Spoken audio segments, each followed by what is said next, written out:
Welcome back to our fifth video in this series. Today we'll explore how profiling a client helps us understand the relationship the client will want with you, the advisor.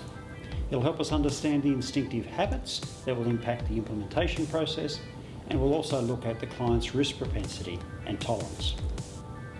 How often have you had a client come and see you for advice and then they want to take over the entire process? Or perhaps they get very excited about the process you put in front of them, but then they don't follow through with it. In today's video, we'll explore all of these particular elements and give you insights into how to work with them. Let's look at Joshua's Financial DNA Summary Report under the section entitled Financial Planning Insights. We can clearly see that there are specific insights on the left-hand side of the column, a ranking indicating whether they're low, medium or high in the middle, and the column on the right is all about understanding where they sit versus a percentage of the population. This is particularly helpful in a conversation with the client, as most of us would believe we sit in the normal mid-range. For Joshua, setting the agenda for the planning process is on the higher side of the medium at 66%. It will be important to note this to engage him to ensure he is across the agenda. You will note that the results will be important to him, as he has a natural propensity to focus on the bottom line. In terms of his propensity to take risks, Joshua sits at the 16th percentile mark, which effectively means that 84% of people have a higher propensity to take risks than Joshua. This is quite a low score and provides you with good insight into how he is likely to approach your particular recommendations. It's interesting to note, however, that Joshua's risk tolerance is significantly higher at 50%. His ability to handle losses and missed expectations is much higher than his risk propensity. These elements are important considerations in considering the risk portfolio group that you apply to his investments. More on that shortly. Understanding your client's natural goal-setting capacity and their ability to stay focused on the plan can assist the overall development and guidance you provide.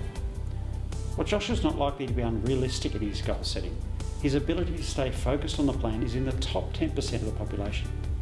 To complement this, he's naturally highly organised and follows a budget to a T. So in coming to an agreement around the strategy, his need for information and research is also identified as high at 73%. Having plenty of research available and being proactive in suggesting he read up on the various reports will help the process. Joshua's spending design and lifetime is particularly low. His capacity to sacrifice today to reach tomorrow's goals is consequently very strong. In terms of controlling the advice process for Joshua, his score is mid-range. So from an advice perspective, provided you satisfy his need for research and being involved in setting the agenda, he should be a great client to work with. So now we effectively have a great MRI on Joshua's natural traits around how he will respond to the advice process. Now let's look at the risk grouping for Joshua. The portfolio risk group should be considered as a starting point in determining the structure of your investment portfolio. This has been determined based on the blend of risk propensity and risk tolerance scores. For Joshua, his risk propensity is on the lower side and his risk tolerance is in the medium range, which places him in an overall band of Group 4 on a portfolio risk basis. It's called balanced.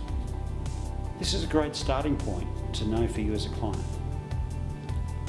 Your overall portfolio risk group that is used in the plan will be influenced by other factors as well.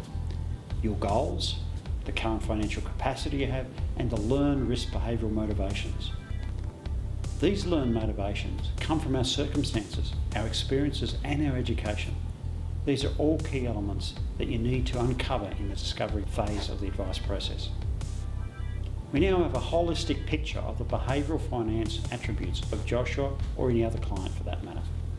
You know how to engage them, how to guide the client, you know their key biases, you know the key attitudes that drive decision making, and you have the starting point for their portfolio risk group for investments. All this is contained in one easy report for you, the advisor. In the final video, we have an overview and a summary of financial DNA and how it can assist you as a financial advisor. I hope you've enjoyed this series and I trust it will provide you with the client profiling resources you need to be a great financial advisor.